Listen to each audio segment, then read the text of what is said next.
poor girl is called nobody in restaurant. Even the millionaire sits with her at the same table. And what he asks the waiter changes everything. The restaurant's 3 waitresses smirked when they saw the girl enter. The customers turned their heads in disdain. The girl, dressed in visibly worn clothes, walked timidly between the sophisticated tables of the luxury Manhattan restaurant. When she finally sat down at a table farther away, a waiter approached and said coldly, "This table is for customers, miss. I can direct you to a food truck around the corner." She smiled sweetly, but her gaze fell. Before she could respond, a man in an Italian suit entered. Everyone stood discreetly. It was Brandon Cavill, the millionaire heir to Cavill Enterprises. He looked around and then walked straight to her table. Silence fell. Without saying anything, he pulled out a chair, sat next to the girl, and called the waiter. "Bring 2 executive menus, and make it special. I'm hungry." The waiter froze. "Mr. Cavill, this girl—" But Brandon was already looking at her with a slight smile. "She's with me." The city stopped. The girl just looked down and murmured, "You didn't have to do that." 3 weeks later, her name was in the headlines. The hidden heiress to America's largest modern art fortune, Emily Rose Kensington, daughter of legendary art curator Clarice Kensington, presumed dead in a tragic fire years earlier. But Emily was alive, hidden. She grew up in shelters disowned by her own father's family, who had faked her death to seize the inheritance. And Brandon, he already knew. From the first glance in the restaurant, he recognized the amethyst necklace her mother always wore. But he told no one. He waited. He watched. And in that restaurant, with everyone judging, he saw the opportunity to begin giving the world the quiet justice Emily deserved.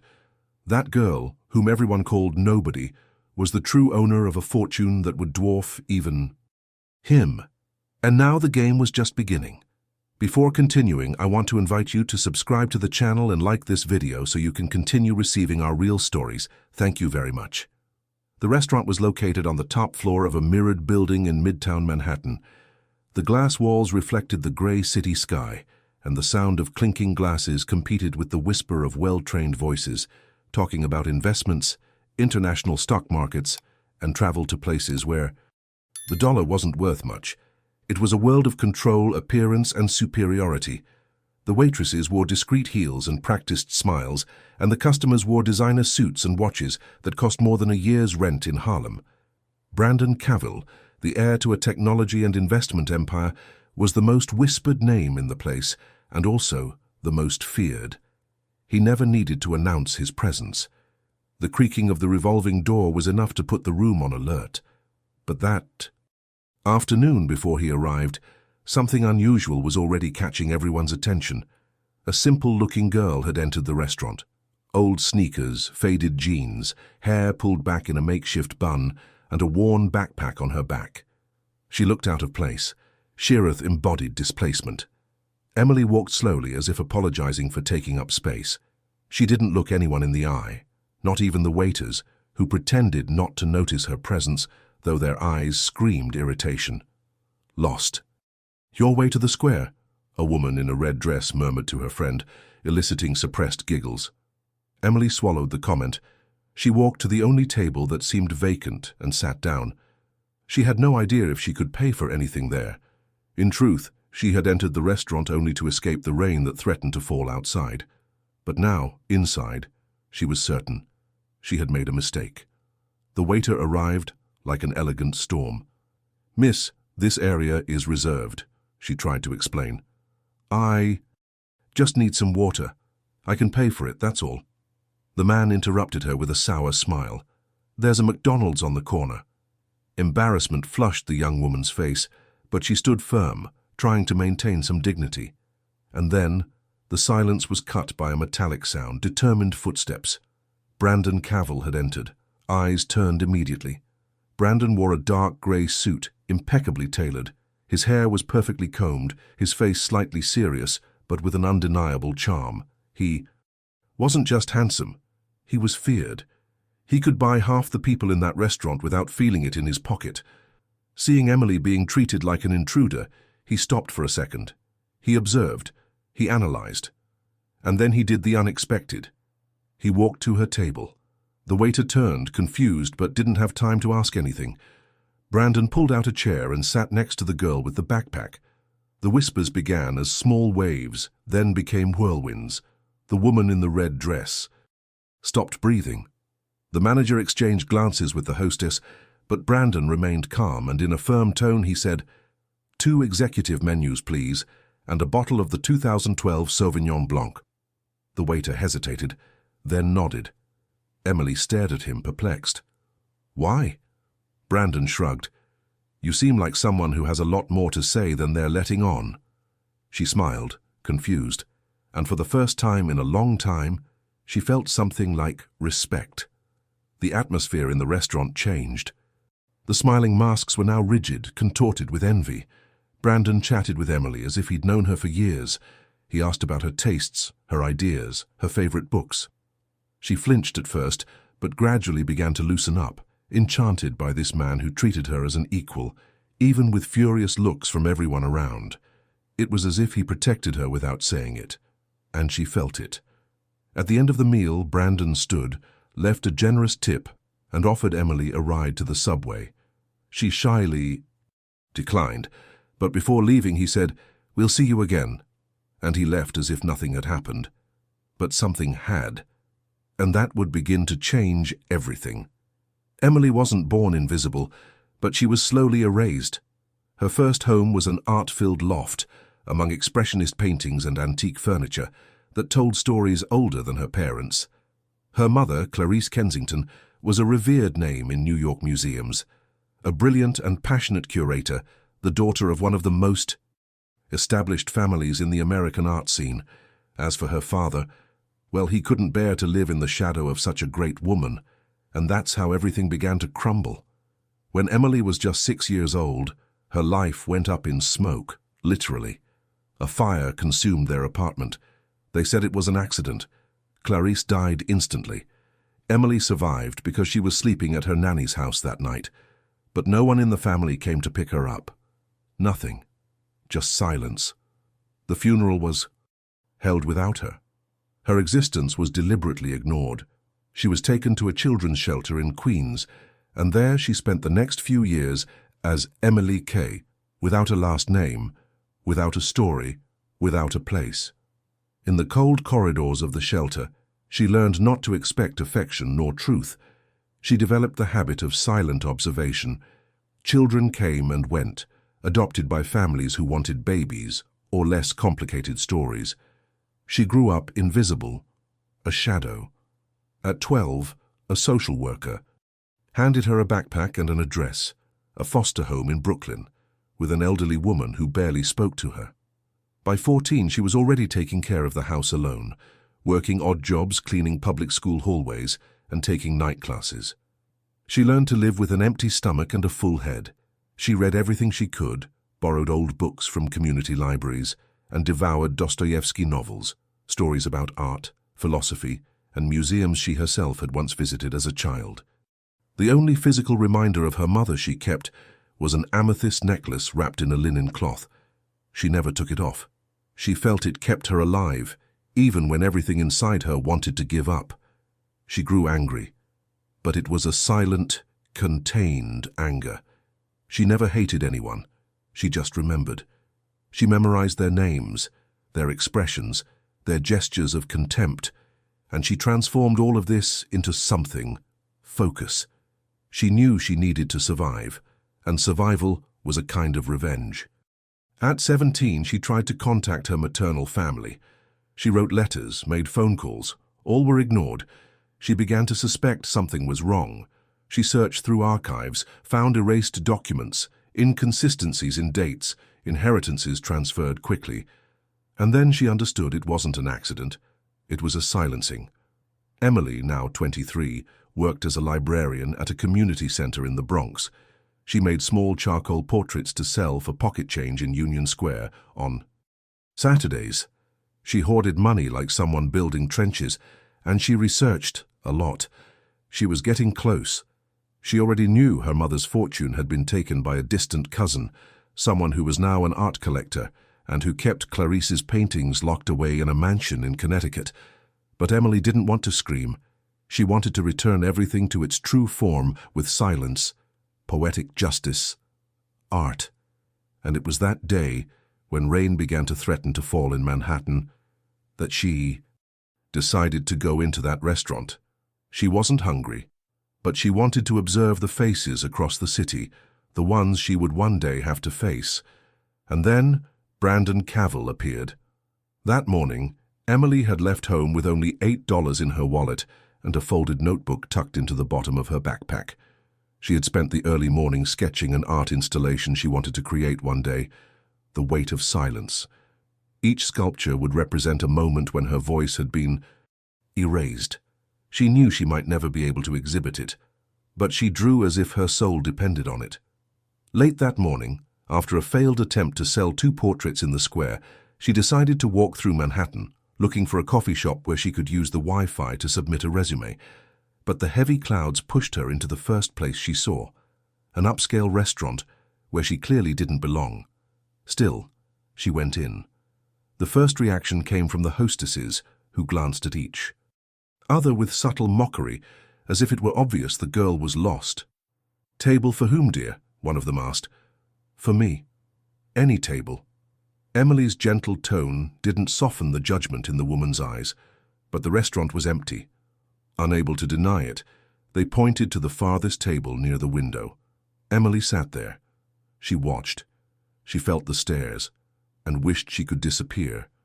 But what she didn't know was that same afternoon in another part of the city, Brandon Cavill was about to lose $1 million bet.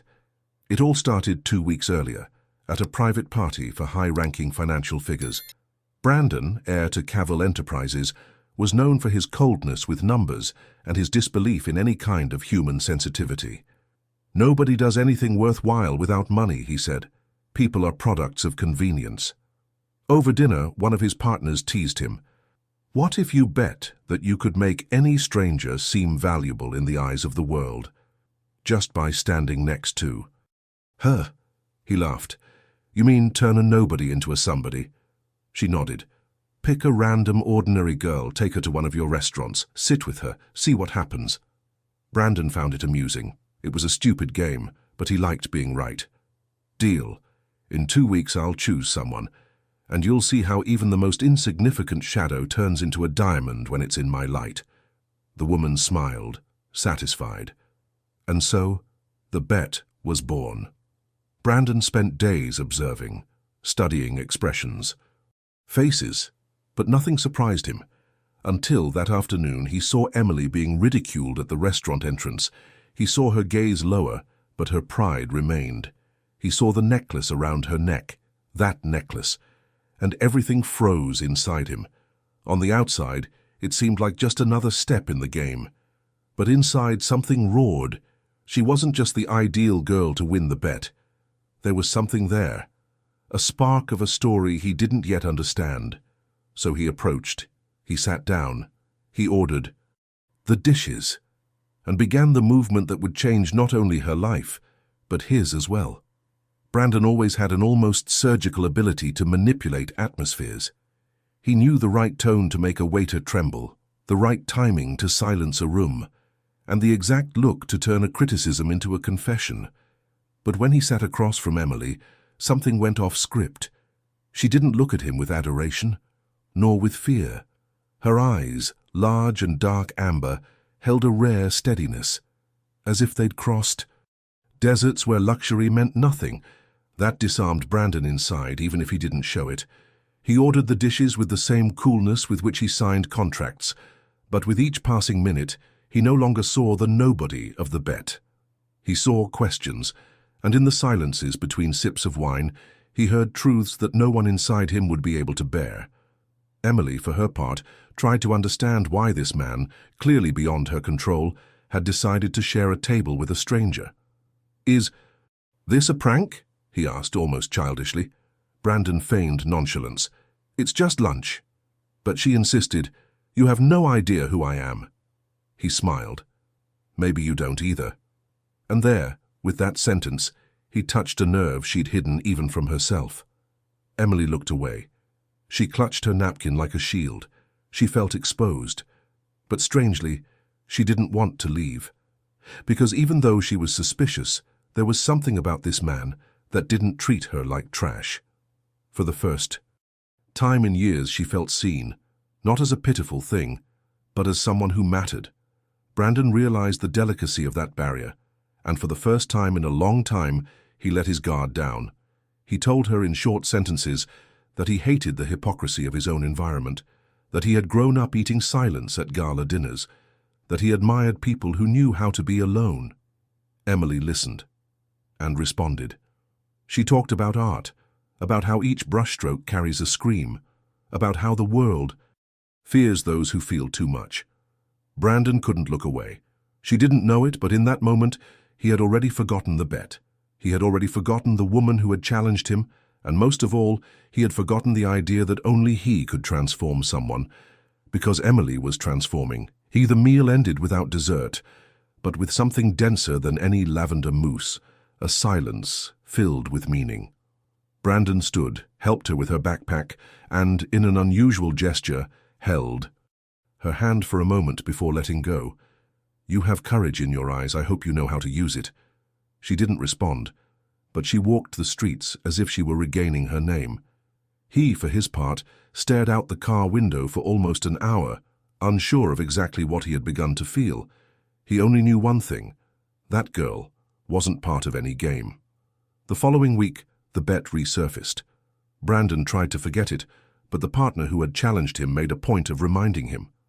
They were at a Cavill Enterprises board meeting, and during the post-event cocktail party she approached, smiling.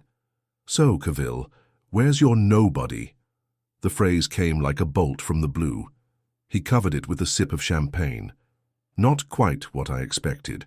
She let out a fake laugh. "Oh, so you've lost your charm? I thought the genius of the market could turn even trash into jewels." Brandon didn't answer, but something inside him hardened. It was pride, yes, but there was more. It was the anger of seeing Emily reduced to this, as if she were just a piece on a board of empty bets. That same night, at a contemporary art benefit organized by New York's elite, Brandon saw her again. Emily was there, not as a guest, but as an employee. She was serving canapés, dressed in a black uniform, balancing a tray with glasses of Prosecco. The sight of her face, tense and uncomfortable, made something explode inside him. He crossed the room with a determined stride. Eyes followed him. As he approached, Emily saw him and widened her eyes, surprise, perhaps fear. And then came the humiliation. Brandon's partner approached too, with a group of investors around her. One of them laughed. "Is that her? The one you brought to the restaurant? Your work of art?" Emily froze. She looked at Brandon, expecting him to deny it, to defend her, but he said nothing. He just lowered his eyes. His partner, seeing his silence as confirmation, laughed. "Wow, you really took it seriously, huh? A homeless woman with a fake necklace. You have a dark sense of humor, Cavill." Emily stood still. The glasses trembled on the tray, and then one fell. The sound of the glass shattering echoed through the room like a slap. Everyone looked up. The event manager rushed to her, furious. "You're fired." Emily looked at Brandon one last time. He still didn't say anything. He was petrified, ashamed maybe, or afraid of committing himself. But to her, in that moment, he was just another face watching her fall. Without doing anything, she left the salon without grabbing her things. She walked through the streets of Manhattan with her eyes moist and her chest burning. She felt like an idiot. She thought there was something real here, but it was all just a game, just another one like so many others. And this time she swore to herself she would never lower her head again, never again trust kind glances. The world didn't give second chances to those born invisible. Brandon stood there, in the room, filled with fake laughter, as if he'd been emptied from the inside. He knew something had broken in that instant, and it wasn't the glass on the floor. 3 days later, Brandon's apartment doorbell rang. It was a letter. No return address, handwritten, with thin, almost nervous lines. The envelope bore only his name, no title, no Mr., no formality. Inside, a folded sheet of paper. You saw me, but you didn't look at me. I knew about the bet. From the first second. Brandon read the sentence. Silently, then reread it. The words burned. It was impossible. Or maybe it wasn't. Emily had never been naive. From the moment he sat across from her in the restaurant, she sensed something was wrong. The way his eyes changed, the sudden kindness, the expensive wine. The conversation that seemed rehearsed, measured. She knew, she always knew. But she decided to stay.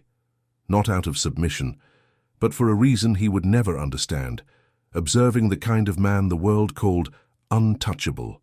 And, in the silence of those hours, she saw it all. The disguises, the pride, the hesitation hidden beneath expensive suits. She let him think he was in control, because she wanted to see how far he would go. And he went. In the letter, she continued, "The problem isn't that you gambled. The problem is that even when you saw there was something in me that cut through you, you still chose to remain silent. The shame you felt was less for me, more for yourself. Because deep down you couldn't bear the idea that I didn't need you to shine. What hurts you isn't losing me. It's being seen by someone you couldn't control." Brandon finished reading with trembling hands.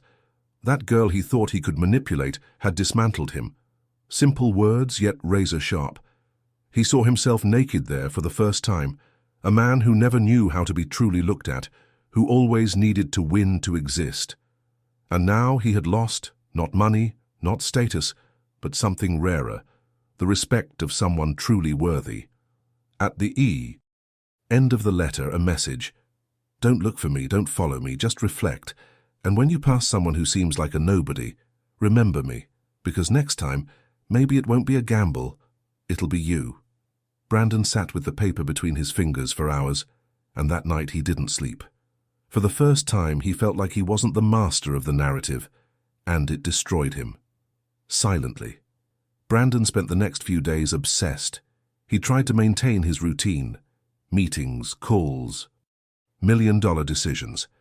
But Emily's image haunted him like a constant whisper. It wasn't just guilt that gnawed at him. It was the feeling that something had slipped through his fingers. Something worth infinitely more than the game he thought he was winning. Her letter was folded in his pocket like a wound. He reread it in the elevator, in the back seat of the car, during dinners where he pretended to listen to conversations about earnings and projections. But it all seemed irrelevant. He wanted answers. Not for her, for himself. He began to search discreetly. He called his personal assistant, an expert in quiet investigations, and asked for a full report on Emily.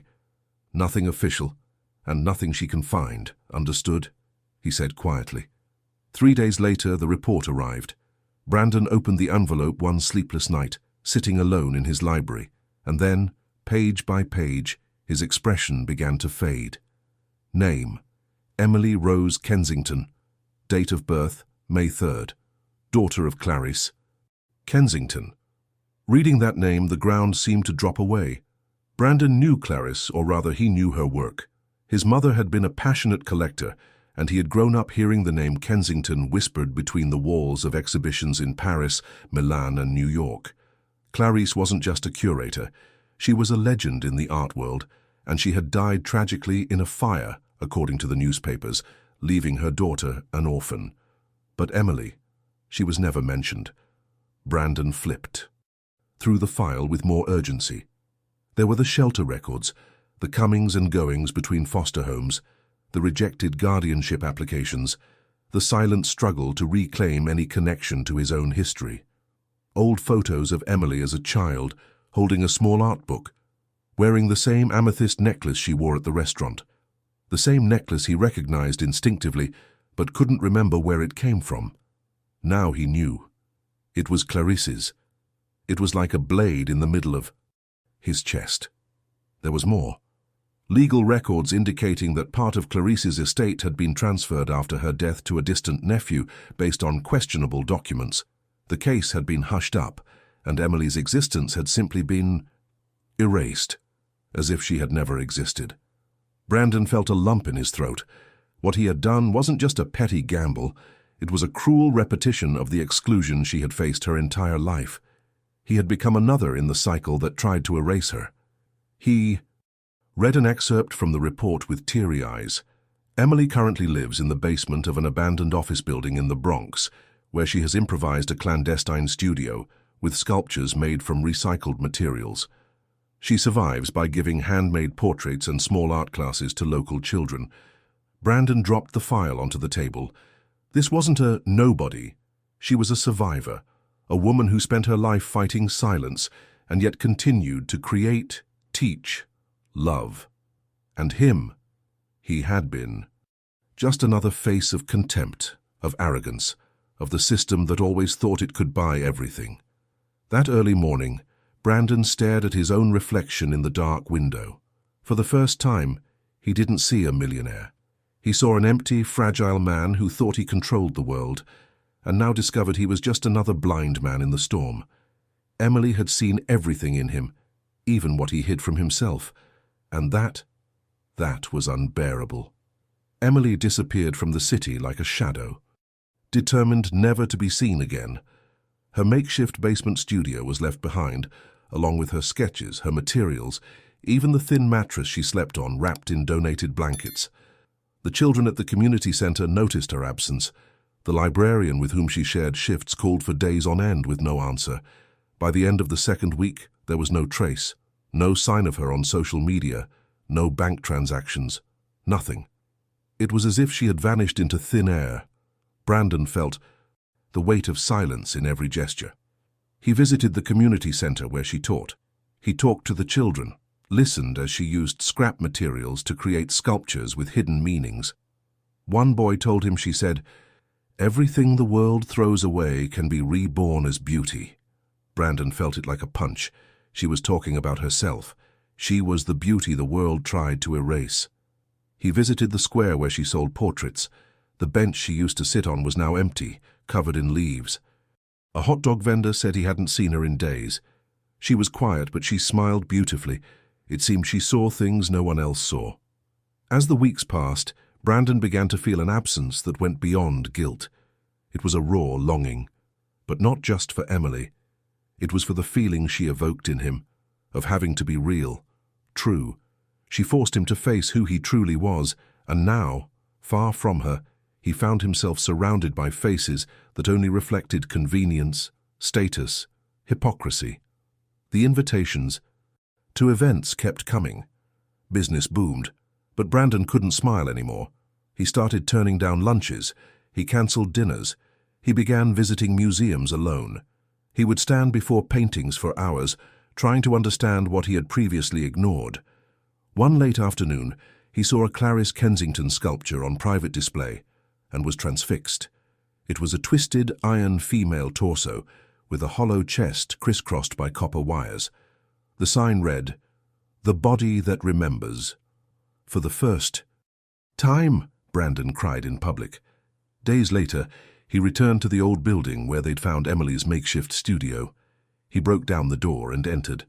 The place was covered in dust, but there was one detail no one had seen before.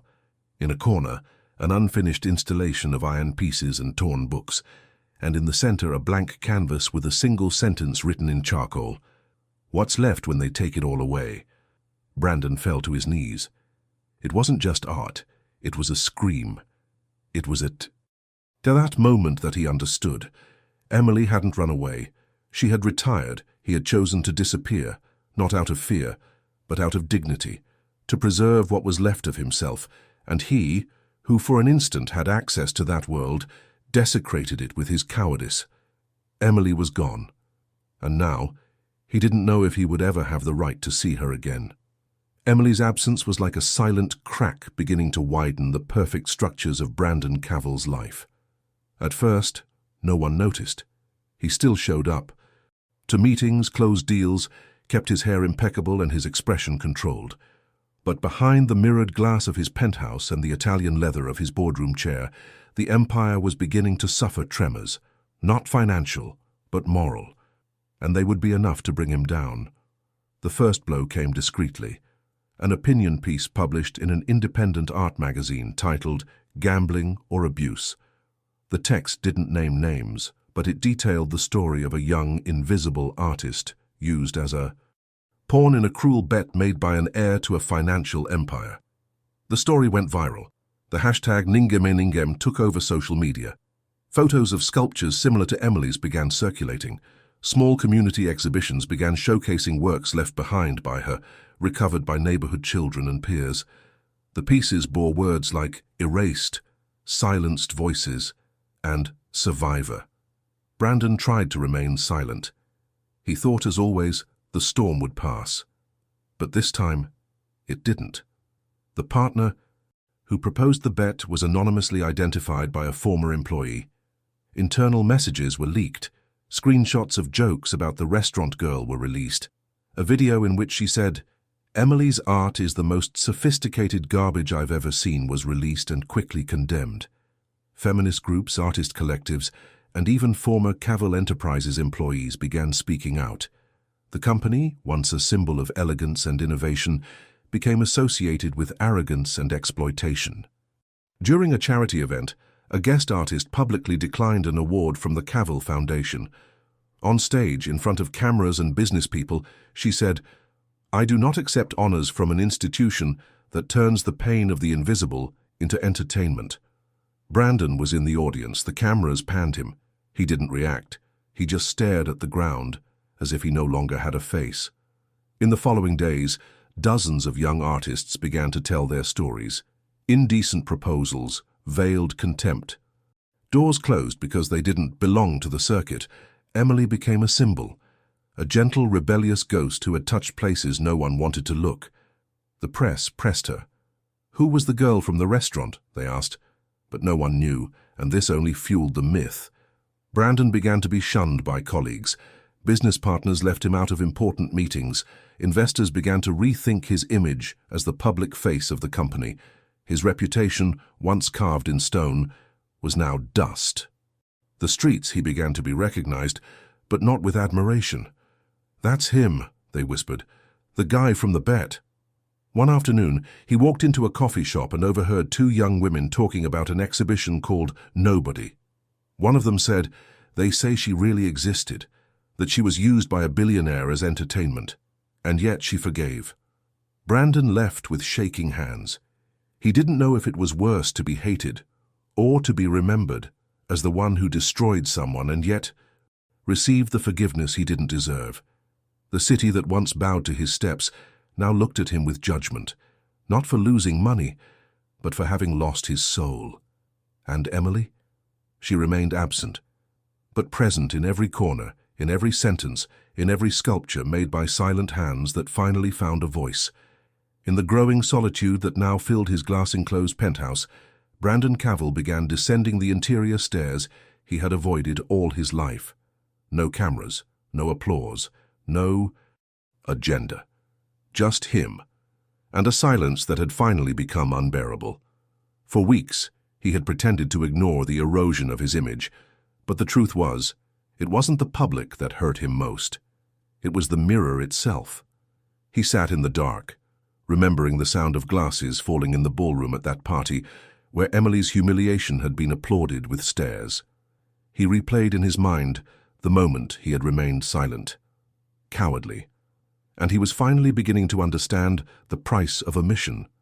He began to frequent places he had never considered worthy of his presence. He went to the community center where Emily had taught.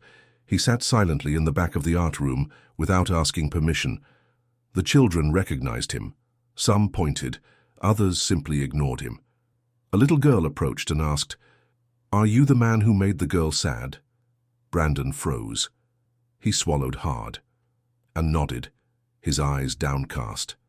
She handed him a piece of paper on which she had drawn a sculpture made of broken hearts taped together. She said, "Art mends silence." Brandon closed his eyes and felt his throat burn. From that day on, he returned there every week. He didn't speak. He helped organize the brushes, washed pots, and set up canvases. He began to listen to stories. He began to look at the little ones with humility. He saw how Emily had planted love in a place no one noticed, and there, for the first time, he began to rebuild himself. He transformed one of his abandoned Brooklyn buildings into a Free public gallery. He invited artists from the outskirts to exhibit. He put his name forward as an anonymous sponsor. He quietly returned funds to the foundation he had harmed, and more than that, he went to the home of an influential collector who owned works by Clarice Kensington, Emily's mother, and paid without negotiation for the return of each piece that had been purchased with doctored documents. He sent the works back to a small independent museum in the Bronx, curated by a young woman who had studied with Emily years before. He didn't want merit, he wanted justice. One rainy night, Brandon was seen sitting on the sidewalk, facing a mural of Emily's face drawn in charcoal with the word "existent" written beneath. He remained there for hours. No cell phone, no driver, no umbrella, just him, the wet asphalt, and the weight of memory. The tabloids tried to capture the change. The fallen heir now seeks redemption, but Brandon refused interviews.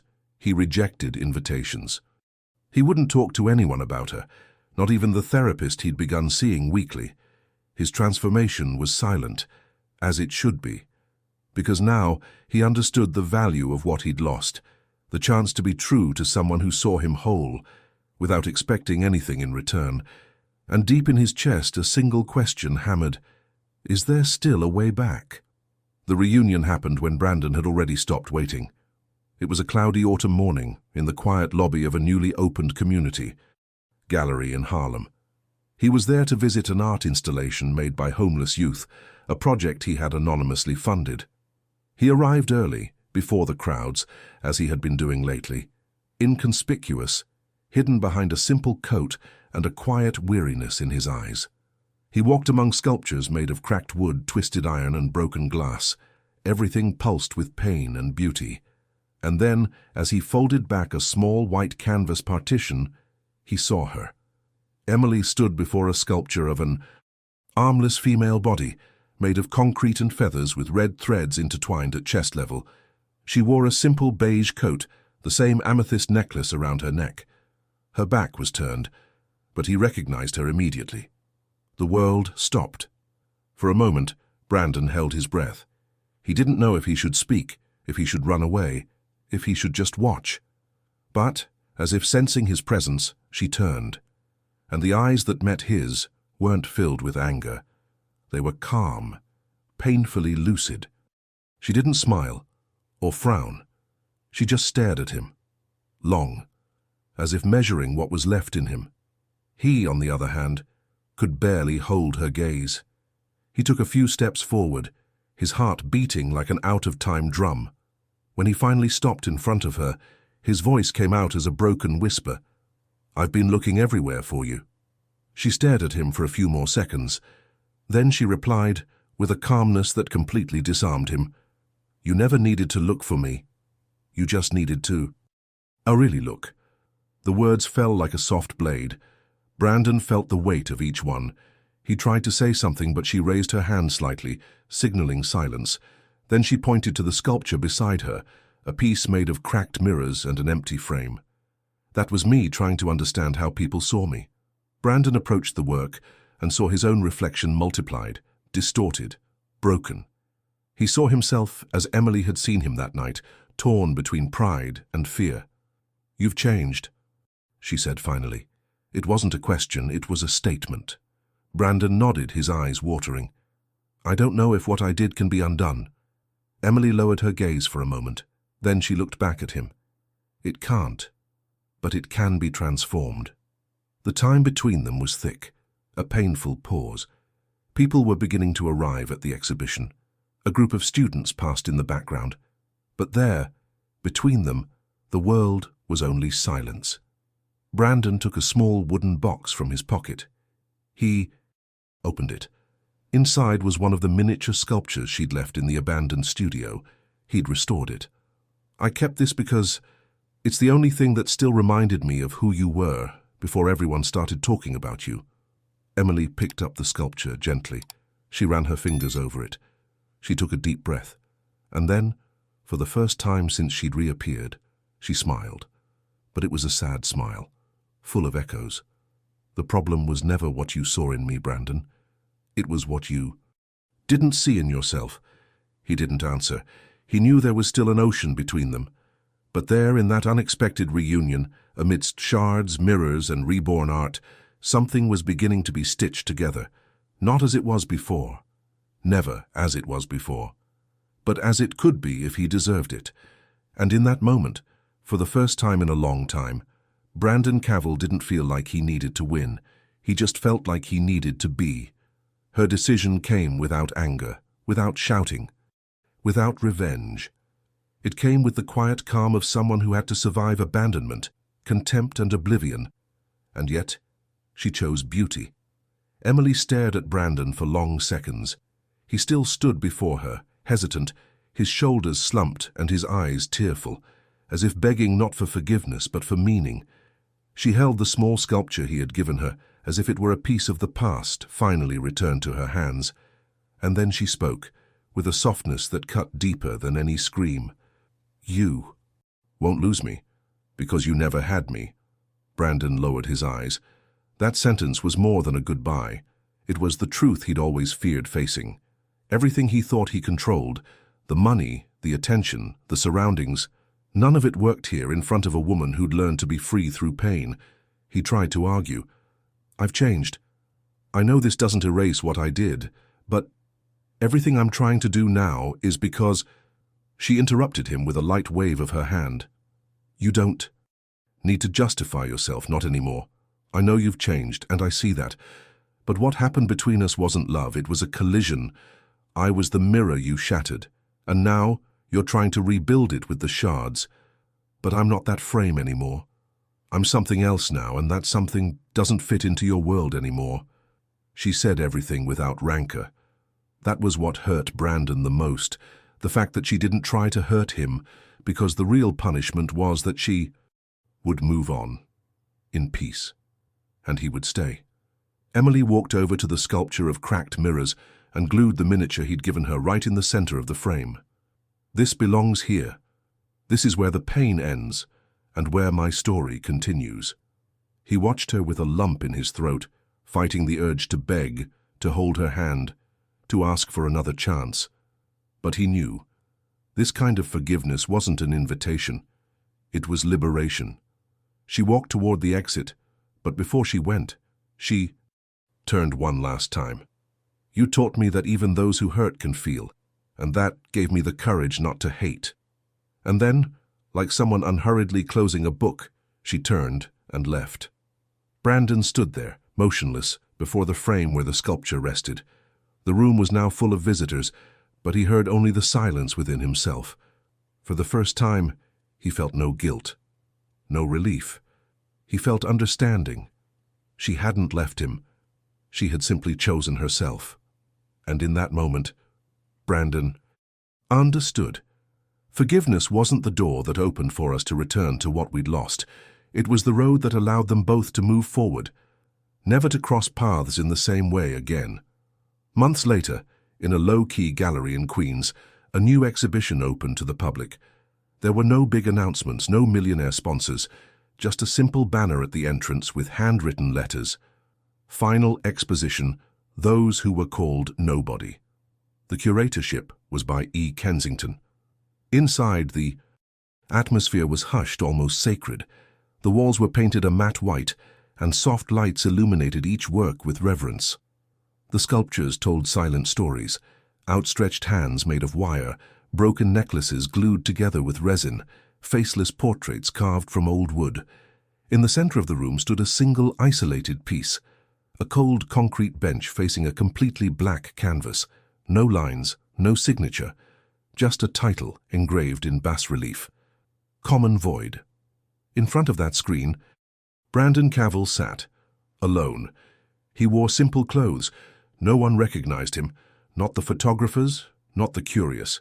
He no longer needed to be recognized, just be there. He stared into the nothingness of the screen with an intensity only the broken know.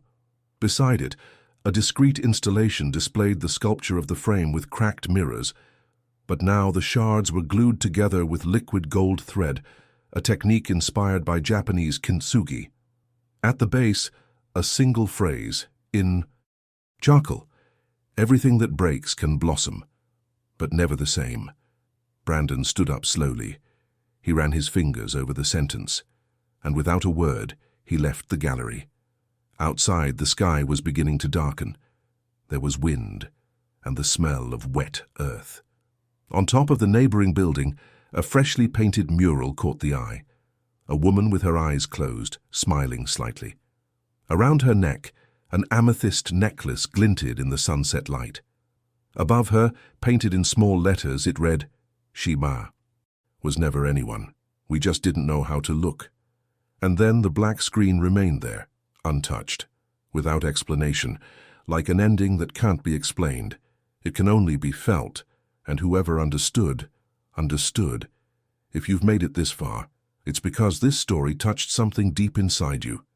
So tell me in the comments, have you ever felt like Emily? Invisible in a world that only values appearances? Leave a like if this story touched you. Subscribe to the channel so you don't miss any of the next stories. And activate the bell because there's a lot of truth coming. And now it doesn't stop here. Click on the video that appears on the screen because it will also make you feel, it will make you think, and maybe transform you. We'll meet there.